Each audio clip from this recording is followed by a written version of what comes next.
Here at Fogcrest, we use exclusively French oak. Chardonnay and Pinot Noir really lend themselves to French oak, which is a little bit milder than American oak or even Hungarian oak. So our coopers, the cooperage that we have are all French.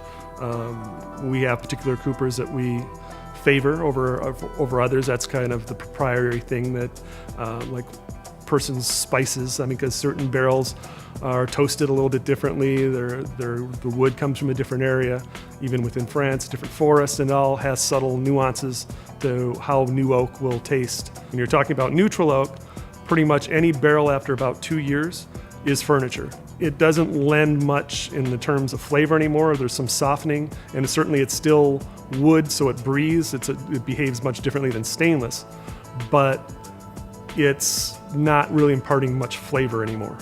Barrels are a personal thing.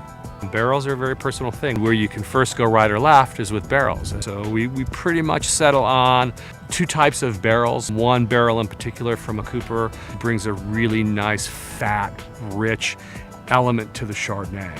Another cooper that we use, we get the barrels a little bit more lightly toasted, and it brings kind of a, it brings up the high tone of the fruit a little bit, which meshes with that fat, sexy quality that we get from the Alain Fouquet barrels. It makes for a really, really good combination.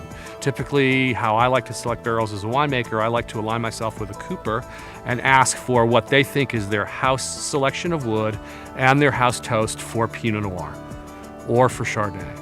Then what is the fun part of the process for me is we like to have the coopers come in and taste the wine, and see how it matches up with the barrel. And sometimes their idea of house toast, house wood doesn't necessarily match up with what we're trying to do. You're always going to get their best to match with your best. So find a cooper, find their house style.